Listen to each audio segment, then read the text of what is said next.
चलिए, तो last class में हमने देखा था कि पर्टिकुलर स्टेपर मोटर क्या है, क्या किस पर्टिकुलर टर्म में वर्क करेगा। तो हमने डिस्कस किया था basically stepper motor is the one particular device, एक डिवाइस है जो क्या कर रहा है, इलेक्ट्रोमैकेनिकल डिवाइस है। बेसिकली इलेक्ट्रोमैकेनिकल से ही हम समझ जाएंगे, इलेक्ट्रोमैकेनिकल मतलब इलेक्ट्रिकल पल्सेस को किस में कन्वर्ट करना है, उसका काम मैकेनिकल मूवमेंट्स में कन्वर्ट करना। कैसे कन्वर्ट कर सकते हैं, वहां पे आपने देखा होगा जनरल मोटर्स, आप देखोगे तो जनरल मोटर्स में एक शाफ्ट होता है जो सर्कुलर शाफ्ट होता है, स्पिंडल बोल सकते हैं या शाफ्ट बोल सकते हैं, कुछ भी बोल सकते हैं। वो एक पर्टिकुलर मूवमेंट में ना रोटेट होता रहता है, राइट, या तो एंटी क्लॉकवाइज होगा या क्लॉकवाइज होगा। फाइन, वो मूवमेंट के ऊपर वो जो पर्टिकुलर उस मूवमेंट की जो स्पीड है, उस मूवमेंट की जो इंटेंसिटी है, उसकी लेंथ कितनी है, इन सब प्रॉपर्टीज के ऊपर आपका पर्टिकुलर कुछ चीजें डिपेंड होती हैं। ठीक है, लाइक फॉर एग्जांपल हमने लास्ट क्लास में डिस्कस किया था, sequence applies is directly related to directions of motor shaft rotation. जो भी आप सीक्वेंस अप्लाई कर रहे हो, जितना भी आप करंट अप्लाई कर रहे हो उस पर्टिकुलर मोटर पे, मोटर में करंट प्रोवाइड करवा रहे हो, उसका डायरेक्टली रिलेशनशिप है उसके मोटर शाफ्ट के स्पिंडल के रोटेशन के में। ठीक है, ऐसी कुछ चीजें हैं। अब अपन देख लेते हैं, ये तो था आपका स्टेपर मोटर। अगर आपके पास वन लाइनर्स में आ जाए थोड़े 1-2 मार्क्स में कि what do you understand by stepper motor, तो you just need to explain this much only. फिर अगर ज्यादा लेंदी में आता है स्टेपर मोटर, जो आता नहीं है यूजुअली, ठीक है, यूजुअली आता है स्टेपर मोटर। अगर पूछ लिया जाता है तो ज्यादा से ज्यादा डिसएडवांटेजेस एंड एडवांटेजेस पूछ लिए जाते हैं। तो इतना सा हमको स्टेपर मोटर बेसिक जो है, ये हम क्यों पढ़ रहे हैं, ये हम इसलिए पढ़ रहे हैं क्योंकि हमको जो आगे पढ़ना है 7 सेगमेंट एलईडी, जो टॉपिक आगे पढ़ना है उसमें हमारे ये काम आने वाला है। ओके, स्टेपर मोटर ये है इलेक्ट्रोमैग्नेटिक डिवाइस। क्या इसके एडवांटेजेस हैं और कौन से इसके डिसएडवांटेजेस हैं? Of course, stepper motor have some advantages and disadvantages. Have you realized that it comes with so few disadvantages? ठीक है, बेसिकली इसके एडवांटेजेस ही ज्यादा हैं ऑब्वियसली, क्योंकि इसके डिसएडवांटेजेस कुछ इस तरीके के हैं जो हमारे लिए ज्यादा ज्यादा इन वो नहीं है, मायने नहीं है उसके। ठीक है, वो बेसिकली एडवांटेजेस इसके इतने सारे हैं कि हम स्टेपर मोटर को यूज करते ही हैं। हम उसके डिसएडवांटेजेस की वजह से उसको छोड़ दें ऐसा हम यूजुअली करते नहीं है। उसके डिसएडवांटेजेस बेसिकली करंट कैपेसिटी के अकॉर्डिंग है, तो वो उसके डिसएडवांटेजेस नहीं है। बेसिकली कुछ नेगेटिव पॉइंट्स हैं जो that can be ignored. Okay, तो अगर आता है क्वेश्चन में व्हाट आर एडवांटेजेस, तो you all know very well, rotation of angle of motor is proportional to input pulses. Advantages is basic इसका ये भी है कि उसका जितना भी रोटेशन होगा वो हमारी पल्सेस के अकॉर्डिंग होगा। ठीक है, जो भी आप इलेक्ट्रिकल पल्सेस उसको एज एन इनपुट में दे रहे हो, वो उतना ही रोटेट करेंगे, उसी एंगल पे रोटेट करेगा उसका स्पिंडल एंड शाफ्ट, और उसके अकॉर्डिंग ही आपको आउटपुट क्रिएट करने वाला है। ठीक है, ऐसा नहीं है कि आपने एक स्टैंडर्ड रोटेशन का, एक स्टैंडर्ड इलेक्ट्रिकल पल्सेस का एक पर्टिकुलर फिगर जनरेट कर लिया कि 10 ampere current, 10 ampere electrical current pulse इसको प्रोवाइड करने, तो हमेशा वो उसके अकॉर्डिंग ही आउटपुट जनरेट करे। नहीं, वो आपके इनपुट पल्स के अकॉर्डिंग उसके रोटेशन एंगल डायरेक्टली प्रोपोर्शनल करता है, उसके अकॉर्डिंग डायरेक्टली आपको आउटपुट जनरेट होगा। ठीक है, the motor has full torque at stand still if the windings are energised. ठीक है, मोटर में फुल टॉर्क, टॉर्क क्या होता है, यू ऑल फिजिक्स में आपने पढ़ा था टॉर्क क्या होता है। बेसिकली टॉर्क हम बोलते हैं किसी भी, शॉर्ट में समझाती हूँ, वैसे टॉर्क का बहुत ब्रीफ एक्सप्लेनेशन हमने 11th-12th की फिजिक्स में देखा था। सेकेंड,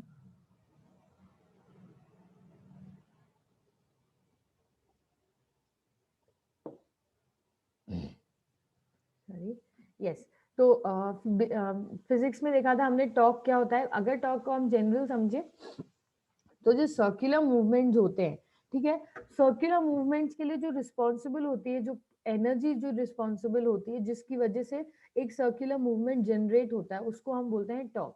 ठीक है, टॉर्क, फाइन।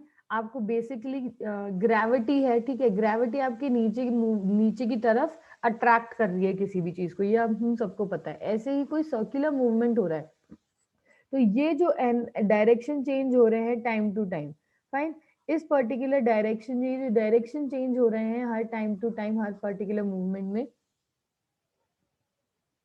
ये होते हैं हमारे टॉर्क मूवमेंट, ठीक है। इस प्रॉपर्टी को हम बोलते हैं टॉर्क। टॉर्क क्या होता है? Directions of changing, capacity of changing your directions in your circular movement. Fine. तो ये है आपका torque. The motor has full torque as stand still. आपको इस पर्टिकुलर में इसके जो शैफ्ट है, इसका जो स्पिंडल है, इसके सर्कुलर मूवमेंट के लिए खुद कुछ टॉर्क अप्लाई करना नहीं पड़ेगा, कुछ मूवमेंट अप्लाई करना नहीं पड़ेगा। You just need to input your pulses, just need to input your electrical pulses, and उसका खुद का मोटर का खुद का टॉर्क होगा, जिसके अकॉर्डिंग वो रोटेशंस परफॉर्म करेगा, जिसके अकॉर्डिंग वो सर्कुलर मूवमेंट्स को परफॉर्म करेगा। ठीक है, आपको खुद का कुछ भी टॉर्क अप्लाई उसमें नहीं करना है। Precise position and repeatability of movement, since good stepper motor have accuracy of 3% to 5% of a step, and this error is non-cumulative from one step to the next। ठीक है, आपको पर्टिकुलर मूवमेंट की repeatability, positioning, particular motor की shaft के according एक उसका made of होगा, उसी मेड अप के अकॉर्डिंग वो डिवाइस वर्क करेगा। राइट, जैसे फॉर एग्जांपल आपका एक मोटर होती है हमारे पास मोटर्स। अब वो मोटर बनी हुई है, तो ऐसा तो है नहीं कि वो मोटर एक पर्टिकुलर पोजीशनिंग से बनी हुई है और दूसरी मोटर दूसरी पोजीशनिंग दूसरे कंसेप्ट से बनी हुई है। ठीक है, तो आपकी जो मोटर बनी हुई है वो एक पर्टिकुलर पोजीशनिंग, मूवमेंट की रिपीटेबिलिटी, एडवांस कंसेप्ट से बनी गई है, डिवाइसेस से बनी गई है। इसकी जो एक्यूरेसी है वो हमारी 3 to 5% आ जाती है ऑफ अ स्टेप। मतलब basically Motors have an accuracy 3 to 5% of a step. Basically step क्यों? क्योंकि पर्टिकुलर पल्सेस के अकॉर्डिंग हमने स्टेप्स को डिस्ट्रीब्यूट किया हुआ है। Like for example step motor क्यों बोला? क्योंकि ये इलेक्ट्रिकल पल्सेस को मैकेनिकल में कन्वर्ट कर रहा है। फाइन, तो इलेक्ट्रिकल पल्सेस जो होती हैं, ये जो पल्सेस होती हैं हमारी, ओके, ये जो हमारी पल्सेस होती हैं, ये पूरा जो यहाँ से स्टार्ट हुआ है और यहाँ पे खत्म हो रहा है, तो इसको हम बोलते हैं वन स्टेप। ठीक है, वन स्टेप बोला। अभी आपने देखा होगा कि हमने जो ऑपकोड फेच साइकिल्स और वो पढ़े थे, तो उसमें हमने इस पर्टिकुलर पल्स को वन क्लॉक साइकिल रिप्रेजेंट किया था। ठीक है, यहाँ पे ये एज एन मोटर काम कर रहे हैं, तो हम इसको बोलते हैं वन स्टेप। ठीक है, ये पूरी होती है हमारी वन स्टेप। तो अब जो हम इसकी एक्यूरेसी, इसकी जो परफॉर्मेंस देखने वाले हैं कन्वर्जन की, वो स्टेप बाय स्टेप को मेजर करते हैं। ठीक है, एक स्टेप को मेजर किया, फिर दूसरी स्टेप, फिर तीसरी स्टेप। तो ये यूजुअली स्टेपर मोटर में हम पर स्टेप 3 to 5% की एक्यूरेसी को गेन कर लेते हैं। ठीक है, एंड मैथमेटिकली कोई से भी डिवाइसेस में 3 to 5% का accuracy remarkable is a remarkable qualification. ठीक है, कोई भी डिवाइस का ले लो, 3 to 5% एक्यूरेसी मिल रही है, तो वो बहुत ज्यादा रिमार्केबल परसेंटेज है। ओके, ठीक है, तो ये हो गया अपना 3 4 एडवांटेजेस।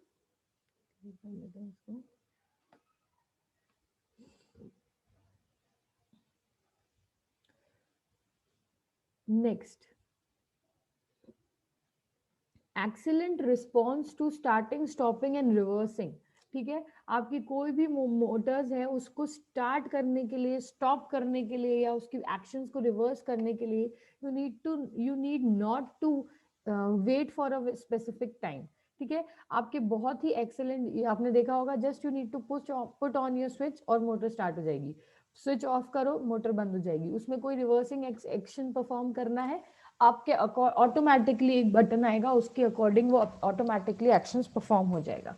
ठीक है, तो इसमें आपको ज्यादा स्टेपिंग मोटर्स में आपको ऐड ऑन करके कुछ एसेंशियल टास्क परफॉर्म नहीं करने होते। कुछ स्टार्ट करने के लिए डिवाइस को, मशीन को स्टॉप करने के लिए मशीन को, ऐसा कुछ नहीं है। You have excellent response with it. Variable reliable, since there is no conduct brushes in the motor.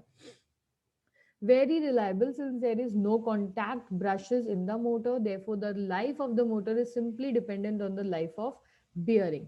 ठीक है, आपके कोई भी एक्सटर्नल डिवाइसेस, एक्सटर्नल इनपुट इसमें नहीं लग रहा, आपको कुछ एड ऑन सफाई नहीं करनी, आपको कुछ एड ऑन उसकी प्रोवाइड, उसको ब्रशेस, किसी भी के डायरेक्ट कांटेक्ट में नहीं है आपकी मोटर। एक मोटर, एक डिवाइस बनी गई है, वो डिवाइस बना अपने शाफ्ट और स्पिंडल के अकॉर्डिंग बना गया है, वो उसी के अकॉर्डिंग काम करने वाला है। ठीक है, आपको एड ऑन करके कुछ इसमें एक्स्ट्रा ब्रशेस नहीं लगाने, कुछ एक्स्ट्रा डिवाइस इसमें ऐड नहीं करना। एक्सटर्नल में कुछ भी एक्सटर्नल एनवायरनमेंट से कुछ भी आपको इसमें कनेक्ट नहीं करना है, कोई भी कॉन्टैक्ट डिवाइस नहीं, कोई भी डिवाइस कॉन्टैक्ट में उसके नहीं लाना। ठीक है, तो हम कह सकते हैं कि इस पर्टिकुलर वजह से हमारी जो मोटर है वो बहुत ज्यादा रिलायबल हो जाती है। उसकी जो लाइफ है, मोटर की लाइफ, वो किसी और एक्सटर्नल एनवायरनमेंट पे डिपेंड नहीं करती। उसकी वो सिंपली बियरिंग पे डिपेंड करती है, वो कितना बियर अब कर सकता है उसका शाफ्ट। ठीक है, कितने रोटेशंस अब और परफॉर्म कर सकता है। लाइक फॉर एग्जांपल, आपका जो मोटर्स है उसमें आपने देखा होगा जो नई मोटर्स हैं वो लंबे समय तक चल जाती हैं। राइट, लंबे समय तक चल जाती है। उसकी जो लाइफ होती है किसी भी मोटर की, वो ऐसे एक्सटर्नल नहीं कि इसकी सर्विस आपने कराई या नहीं कराई, या आपने इसमें कितने एक्सटर्नल आपने खुद से तो कोई ब्रशेस खुद से ऐड ऑन तो नहीं किया कोई डिवाइस। इसकी लाइफ इन किसी भी पर्टिकुलर मेजर्स पे, जैसे गाड़ी है हमारी usually two wheeler three wheeler, ठीक है, उसमें आपको टाइम टू टाइम सर्विस देनी है, आपको ब्रशेस से उसको कॉन्टैक्ट में लाना है। राइट, यहाँ पे आपकी स्टेपर मोटर सिंपली उसके बियरिंग पे डिपेंड करता है और एक्सटर्नल एनवायरनमेंट कोई मैटर नहीं करता। The motor response to digital input pulses provides open loop control, making the motor simple and less costly to control. ठीक है, यहाँ पे हम लोग, मैंने आपको बताया था, डिजिटल सिग्नल्स को हम एज एन इनपुट लेते हैं। डिजिटल सिग्नल्स को इनपुट लेने के बाद में it provides open loop control. ठीक है, ओपन लूप कंट्रोल क्या होता है कि आप बेसिकली अपनी लूप को ना कंट्रोल कर सकते हैं। क्लोज लूप बेसिकली हमारा जो भी लूप हो रहा है, जैसे को मान लीजिए शाफ्ट रोटेट हो रहा है, स्पिंडल रोटेट हो रहा है, तो उसको हम, हमारे हाथ में है कंट्रोल करना। कैसे हमारे हाथ में? I have told you, like आप जितना इनपुट पल्सेस अपनी मोटर को प्रोवाइड करेंगे वो उसी अकॉर्डिंग एक आउटपुट जनरेट करने वाला है। ओके, जितनी भी इनपुट पल्सेस हम प्रोवाइड करने वाले हैं उसी के अकॉर्डिंग हमको एक आउटपुट जनरेट होगा। तो ये एक ओपन लूप कंट्रोल है जिसकी वजह से हमारा मोटर लेस कॉस्टली और ज्यादा रिलायबल बन जाती है। ठीक है, it is possible to achieve very low speed synchronous rotation with a load that is directly coupled to the shaft. आप लो स्पीड भी अचीव कर सकते हो, हाई स्पीड भी अचीव कर सकते हो, आपको बस अपने शाफ्ट को, स्पेंडल को उसके अकॉर्डिंग इनपुट पल्सेस प्रोवाइड करवाने हैं। Wide range of rotational speeds can be realized as the speed is proportional to the frequency of input pulses. बहुत रेंज, रोटेशनल स्पीड की वजह से मैंने बोला बहुत वाइड रेंज आपको प्रोवाइड है, लो, हाई, मीडियम, एवरेज, बहुत सारी रेंजेस आपको प्रोवाइड हैं इनपुट पल्सेस के अकॉर्डिंग। रोटेशनल फ्रीक्वेंसी जनरेट हो जाएगी और उसके अकॉर्डिंग आपको बहुत सारी स्पीड रेंज प्रोवाइडेड है, जिसके अकॉर्डिंग आपकी सूटेबिलिटी के अकॉर्डिंग आप काम करवा सकते हो। अगर आपको चाहिए कि आपको हाई परफॉर्मेंस चाहिए तो आप उसको ज्यादा इनपुट पल्सेस दे सकते हो, आपको लो परफॉर्मेंस चाहिए आप उसको कम इनपुट पल्सेस दे सकते हो। बेसिकली स्टेपर मोटर क्या कर रहा है, आपके सारे इलेक्ट्रिकल पल्सेस को मैकेनिकल पल्सेस में कन्वर्ट करके आपको जनरेट करता है। बस दो डिसएडवांटेजेस हैं इसके। Resonance can occur if not properly controlled, not easy to operate at extremely high speeds. For this purpose you need to have used DC motors. ठीक है, रेजोनेंस कैन अकर, रेजोनेंस एक property होती है जिसमें हमारा again physics का part है। Torque and resonance, रेजोनेंसेस आपके जनरल है नहीं, यूजुअली रेजोनेंस हम बोलते हैं कि जब आपके बहुत ज्यादा पावर सप्लाई आपको मिल जाती है, किसी भी डिवाइस, आप किसी भी डिवाइस को बहुत ज्यादा पावर सप्लाई मिल जाती है और उस पावर सप्लाई को वो पर्टिकुलर डिवाइस कंट्रोल नहीं कर पाता, उसकी वजह से हमारे कुछ फेलियर्स क्रिएट हो जाते हैं। फेलियर्स कैसे कैसे? Like loss loss of crash, device crash, कोई particular motor crash, rotation, extreme speed पे जाना एंड ऑल ऑफ दैट। ठीक है, तो रेजोनेंस अकर हो सकता है अगर उसको प्रॉपरली हमने मैनेज नहीं किया तो। दूसरी चीज, जब ज्यादा हाई स्पीड हम उसकी कर रहे हैं तो यू नीड टू, ये पर्टिकुलर स्टेपर मोटर उस हाई स्पीड को कंट्रोल नहीं कर सकती, बहुत ज्यादा हाई स्पीड को। ठीक है, किसी का स्पिंडल जैसे छोटा है, ठीक है, किसी भी मोटर्स का साइज में स्पिंडल छोटा है, शाफ्ट छोटे हैं, ठीक है, तो वो ज्यादा हाई स्पीड के रोटेशंस को अपने आप में कन्वर्ट, अपने इलेक्ट्रोमैग्नेटिक को मैकेनिकल में कन्वर्ट नहीं कर पाएगी। उसके लिए you need to have digital DC motors. That is not in your syllabus, DC motors. You just need to know that कि आपके हाई स्पीड्स के लिए हमारी स्टेपर मोटर सुटेबल नहीं है। Okay, next you have is, यहाँ तक किसी को कोई डाउट है तो बोलो। Stepper motor we have converted. Next topic है आपके पास interfacing 7 segment. Basically 7 segment LED क्या होता है, मैंने आपको लास्ट क्लास में भी बताया था। This article is 7 segment LED. कोई भी डिवाइस है वो आपके पीपी डिवाइस से कनेक्टेड है और अब आपको कुछ पर्टिकुलर सेगमेंट्स में आउटपुट जनरेट करना है। ठीक है, आपको क्या करना है, कुछ सेगमेंट्स में आउटपुट जनरेट करना है। वो सेगमेंट्स आप किन बेसिस पे डिस्ट्रीब्यूट करोगे और कैसे वो आउटपुट जनरेट होगा। ठीक है, तो ये हम देखने वाले हैं हमारे सेगमेंट 7 सेगमेंट डिस्प्ले एलईडी में। This article, a note to 7 segment. This article is about know how to interface a 7 segment LED display to an 80851 microcontroller. 7 seg LED display is very popular and it can display digits from 0 to 9.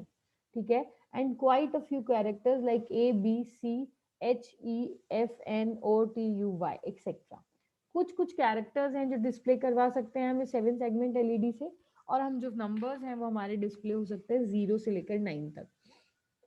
Knowledge about how to interface a 7 segment display to microcontroller is very essential in designing embedded systems. A 7 segment display consists of 7 LED arranged in squarish, 8 slightly inclined to right and single LED as dot characters. ठीक है, basically अगर हम इसको देखें तो वो particular 7 segment LED हमारे इस पैटर्न में होता है। यहाँ पे आप देख रहे हो, ये है आपका 7 सेगमेंट। या आपके कोई भी माइक्रो प्रोसेसर या माइक्रो कंट्रोलर से अटैच कर दिया जाएगा। अगर आपको एक पर्टिकुलर डिजिटल सेगमेंट्स में आउटपुट जनरेट करना है तो ये पर्टिकुलर सेगमेंट्स आपके लिए मोस्ट सूटेबल सेगमेंट्स हैं। ओके, कैसे हम इसमें आउटपुट जनरेट करते हैं, ये कोई स्क्वेरिश पैटर्न में आउटपुट जनरेट करेगा। एक 8 पैटर्न में ये बना हुआ है। 8 पैटर्न में वी हैव 7 सेगमेंट्स। 7 सेगमेंट इसलिए इसका नाम है 7 सेगमेंट एलईडी। ठीक है, 8 7 1 2 3 4 5 6 एंड 7, यू हैव 7 सेगमेंट्स। इसमें एलईडी है। एलईडी के अकॉर्डिंग जो भी पर्टिकुलर सेगमेंट में आपको आउटपुट शो करना है यूजर को कि अच्छा ये वाला आउटपुट शो करना है, 2 सेगमेंट एक्टिवेटेड है या 4 सेगमेंट्स एक्टिवेटेड है, तो नंबर्स के अकॉर्डिंग आप उन एलईडीज को एक्टिवेट कर सकते हो और इस पर्टिकुलर 7 सेगमेंट में आउटपुट को जनरेट कर सकते हो। जो भी आउटपुट आ रहा है, लाइक फॉर एग्जांपल 2 आ रहा है तो आपका ये एक्टिवेट हो जाएगा, सेकंड वाला, थर्ड वाला, फोर्थ एंड फिफ्थ। ठीक है, तो आपका ये पर्टिकुलर 2 आउटपुट जनरेट हो गया। मैंने आपको कल बताया था, जैसे डिजिटल वॉच में आपने पढ़ा था, डिजिटल वॉच में आपके ऐसे इसी पर्टिकुलर 888 हो सकते हैं, क्लॉक्स में भी 888 एक स्क्वेरिश बनता है। व्हाट इज दैट, वो होता है आपका 7 सेगमेंट एलईडी, उसके अंदर एक माइक्रो कंट्रोलर के साथ में आप उसको कनेक्ट करते हो। ओके, ठीक है, तो आगे से आपको कोई भी पूछे कि डिजिटल इलेक्ट्रॉनिक्स, डिजिटल वॉच में या ये पर्टिकुलर कोई भी मोटर में, ये हमेशा आपने देखा होगा ये पर्टिकुलर पैटर्न में, एलईडी पैटर्न में एज एन आउटपुट यूजर को शो करने के लिए, इसका स्पीड हो जाए या उसका टाइम लिमिट हो जाए, यूजर को शो करने के लिए हमेशा एज एन आउटपुट में ये कनेक्ट किया जाता है। ठीक है, तो इसका वर्किंग क्या है, अभी हम इसकी वर्किंग देख लेते हैं। होता क्या है ये समझ आ गया होगा। बेसिकली एक एलईडी डिवाइस है जिसमें हमने सेगमेंट्स को उसको डिस्ट्रीब्यूट कर लिया है। ठीक है, कौन कौन से सेगमेंट्स आपके काम कर सकते हैं, 8 आपके 7 display consist of 7 LED arranged in squarish, 8 slightly inclined to right. ठीक है, and a single LED as dot character. और एक सिंगल एलईडी जो होता है आपका सिंगल, जैसे 7 सेगमेंट है ना, उसका जो एक सिंगल एलईडी है उसको हम एज एन डॉट कैरेक्टर भी बोलते हैं। ठीक है, different characters can be displayed by selecting glowing and required LED glowing the required LED segments। ठीक है, अलग अलग कैरेक्टर्स, अलग अलग नंबर्स आपके अलग अलग एलईडी सेगमेंट्स को ग्लो करके हो सकते हैं। ठीक है, जैसे मैंने बताया 2 को ग्लो करना है, 2 नंबर को ग्लो करना है तो आपको उसको एक 2 नंबर के पैटर्न में ग्लो कर सकते हो, 3 को 3 नंबर के पैटर्न में ग्लो कर सकते हो। तो 8 आपके पास एक 8 ऐसा एक पर्टिकुलर कंटेंट है, ऐसा एक नंबर है जिसमें हम सारे नंबर्स को रिप्रेजेंट कर पाएंगे। ओके, ठीक है, display are of 2 types, 2 types के डिस्प्ले होते हैं हमारे पास 7 सेगमेंट एलईडी में। ये आपको अगर क्वेश्चन आता है तो ये आपको डिफाइन करना है, इसकी वर्किंग बतानी है 7 सेगमेंट में। बेसिकली दो टाइप के होते हैं, याद कर लीजिए, common cathode and common anode. Fine, दो टाइप्स के होते हैं, common cathode and common anode. Chemistry में हमने ये पढ़ा था cathode and anode, if you all remember 11 12 10th में, ठीक है। हमने देखा था कैथोड क्या होते हैं, सारे आई थिंक नेगेटिव्स होते हैं और एनोड पॉजिटिव्स होते हैं, ठीक है। तो जो भी सारे आपके वाटर के जो भी सारे नेगेटिव एंड पॉजिटिव्स हैं, जो भी सारे नेगेटिव्स हैं वो कैथोड रे पे चले जाएंगे और जो भी सारे पॉजिटिव्स हैं वो एनोड पे चले जाते हैं, ठीक है। तो कैथोड एनोड ऐसा ही कुछ। यहाँ पे आपके पास 7 सेगमेंट एलईडी में 2 टाइप्स है, first is common cathode, second is common anode. In the common cathode, the cathode of all LEDs are tied together to a single terminal which usually labeled as COM, ठीक है। दोनों को हमने combine कर दिया, common cathode को हमने बोल दिया कॉम। फाइन, कॉम 7 सेगमेंट में कैथोड का क्या काम होता है, बेसिकली आपके सारे जो एलईडीज होते हैं वो सबके सब आपके together, they are laid together to form a single terminal, ठीक है। एक टर्मिनल को फॉर्म करने के लिए हमने सारी एलईडीज को एक साथ लाई कर लिया, एक साथ बाइंड कर लिया, और उन बाइंड करी हुई कैथोड रेज में हमें अब अपना आउटपुट शो करना है, ठीक है। आपको सिंपल ये जो अब मैंने आपको दिखाया, ये आपका 7 सेगमेंट एलईडी है। इसमें हमने क्या करा है, अभी सारे जो एलईडीज हैं, यस, सारे जो एलईडीज हैं 1 2 3 4 5 6 7, ये सारे एलईडीज का एज एन इनपुट में हम क्या कर रहे हैं, इन सबको हम एज एन कॉमन बाइंड कर रहे हैं, सारे वायर्स को हम कॉमन बाइंड कर रहे हैं, और उस कॉमन वायर को हम एज एन आउटपुट जनरेट करने के लिए यूज करेंगे, ठीक है। और उस कॉमन वायर को हमने नाम दे दिया कॉमन कैथोड, ठीक है। क्या नाम दिया हमने उस कॉमन वायर को, क्योंकि हमने सारे के सारे वायर्स को बाइंड करा है, और उन सारे वायर्स को बाइंड करने के बाद हम अपनी अपनी जिस भी रिस्पेक्टिव एलईडी में मेरे को आउटपुट डिस्प्ले कराना है, फॉर एग्जांपल मुझे 2 डिस्प्ले कराना है, तो मुझे first LED, second LED, third, fourth and fifth, तो ये हमारा ग्लो करने लगेंगी ये एलईडीज, और हमारा 2 एज एन आउटपुट में डिस्प्ले हो जाएगा। कैसे हम इसको 2 को कर सकते हैं, हमने कॉमन कैथोड के थ्रू ये आउटपुट जनरेट किया, क्योंकि सारी एलईडीज का एज एन इनपुट हमने बाइंड कर लिया था, और एक कॉमन कैथोड, क्या नाम दिया उसको हमने, कॉमन का CO एंड कैथोड, ठीक है। तो हम उसको शॉर्ट फॉर्म में बोल रहे हैं com. Okay, this was your common cathode, yes, this was your common cathode. 7 segment LED की वर्किंग में फर्स्ट कॉमन कैथोड हो गया, next you have is common anode also, ठीक है। कॉमन एनोड में क्या होता है, सिंपली देखो, कॉमन कैथोड हो गया, and the anode of all LEDs are left alone as individual pins as labelled as ABCDEFGH और डॉट, ठीक है। In common cathode anode type, the anode of all LEDs are tied together as a single terminal, and cathodes are left alone as individual pins, ठीक है। Simply अगर आप common कैनोड वाले पे काम कर रहे हैं, कॉमन कैथोड में अगर आप हम वर्किंग देख रहे हैं, तो उसमें सारी की सारी एलईडी पिन्स का जो नेगेटिव्स हैं वो सबके सब हम टाई कर लेंगे, और एनोड पिन्स आपके लेफ्ट अलोन हो जाएगी। और अगर आप कॉमन एनोड पिन्स में काम कर रहे हो, कॉमन एनोड पिन्स में अगर आप आउटपुट जनरेट कर रहे हो, तो उस पर्टिकुलर केस में हम सारी एनोड पिन्स को टाई अप करेंगे, ठीक है। सारी की सारी एनोड पिन्स को टाई अप करेंगे, और आपकी cathode pins as an individual pins left हो जाएंगी, ठीक है। देखो यहाँ पे anode LEDs are left alone pins labelled as ABCDEFGH, यहाँ पे आप उन पिन्स को नाम दे सकते हो ABCDEFGH, ठीक है। The pin out scheme and picture of typical 7 segment LED is shown as below.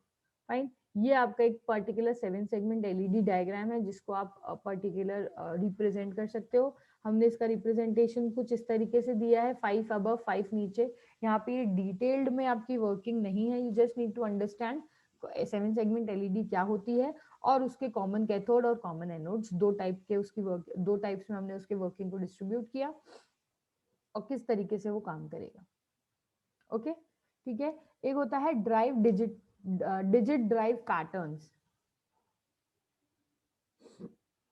कि हमारी हर पर्टिकुलर डिजिट में, जैसे मान लीजिए मैंने ABCDEFG एनोड में, कैथोड में तो हम नंबर्स से कर सकते हैं, एनोड में हमने सारा रिप्रेजेंटेशन ABCDEFG में दिया है, ठीक है, 7 डिजिट्स में ना देके हमने 7 कैरेक्टर्स में रिप्रेजेंट किया है। अब आपको कैसे पता चलेगा कि कौन सी डिजिट का कॉम्बिनेशन कौन सा है?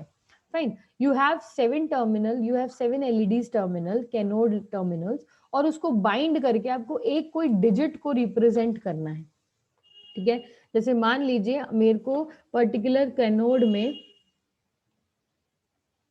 मेरे को पर्टिकुलर 7 सेगमेंट एलईडी में, ये मेरा 7 सेगमेंट एलईडी है, और इस पर्टिकुलर में मुझे कोई नंबर रिप्रेजेंट करना है। जैसे फॉर एग्जांपल मुझे अब रिप्रेजेंट करना है 2 रिप्रेजेंट करना है। ठीक है, और ये सारे के सारे नंबर्स आपके बाइंड कर दिए गए, एक कॉमन कैथोड में बाइंड कर दिए गए। अब ये सारे के सारे सेगमेंट्स में कोई एक ऐसा इनपुट मिलेगा जो आपके इस 2 नंबर को रिप्रेजेंट करेगा। इनको कैसे पता कि ये लाइट कब ग्लो करनी चाहिए, ये कब ग्लो करनी चाहिए, सेकेंड ग्लो का भी, ये 2 फॉर्म कैसे होगा? ठीक है, तो आपको एज एन इनपुट में कैसे पता चलेगा कि आप इस पर्टिकुलर एलईडीज में 7 में से कौन सी लाइट अब ग्लो करने वाली है? फाइन, तो वो पर्टिकुलर के लिए हमारे पास है डिजिट ड्राइव पैटर्न। ठीक है, इसको आइडेंटिफाई करने के लिए you have digit drive pattern, क्योंकि अब आपके पास जो 7 एलईडीज हैं, जिसको हमने नाम दिया है, जो 7 एलईडीज वायर्स हैं, कैथोड वायर्स हैं, वो एक कंबाइंड कोड जनरेट करेंगी, और उस कंबाइंड कोड के अकॉर्डिंग हमको एक सिंगल आउटपुट मिलेगा, या 0 से 7 तक के नंबर्स में। ठीक है, कैसे कंबाइंड कोड जनरेट होगा? मान लीजिए you have A B C D E F G. Fine, अगर ये कॉम्बिनेशन सब 1 है और सिर्फ जी 0 है, तो हमारे पास एक कंबाइंड कोड 0 जनरेट होगा। ठीक है, आपके पास एज एन एलईडी में अब 0, ये वाले पर्टिकुलर, ये लाइट हाईलाइट हो जाएगी, ग्लो हो जाएगी, ये लाइट ग्लो हो जाएगी, सेकेंड एंड फर्स्ट ग्लो हो जाएगी। तो आपको एज एन आउटपुट में, एलईडी आउटपुट में क्या आउटपुट मिल गया? 0 आउटपुट मिल गया। ठीक है, अब आप अगेन दूसरा कॉम्बिनेशन क्या है आपके पास? ये कॉम्बिनेशन याद ही करने पड़ते हैं, इसमें कोई ऐसा पैटर्न नहीं है। ठीक है, एक जनरल सिनेरियो में बनाए गए हैं, तो जनरल पैटर्न है, कोई ऐसा अलग से कोई इसका पैटर्न नहीं है जिसको हम इसको याद कर सकते हैं। बी और सी पिन अगर आपकी 1 है, बाकी सब 0 है, तो 1 जनरेट हो जाएगा एलईडी में। अगर A B and D E and G 1 है, सिर्फ आपके एफ और सी 0 होंगे, तो 2 हो जाएगा, एंड सो ऑन। इस पर्टिकुलर पैटर्न में हमारा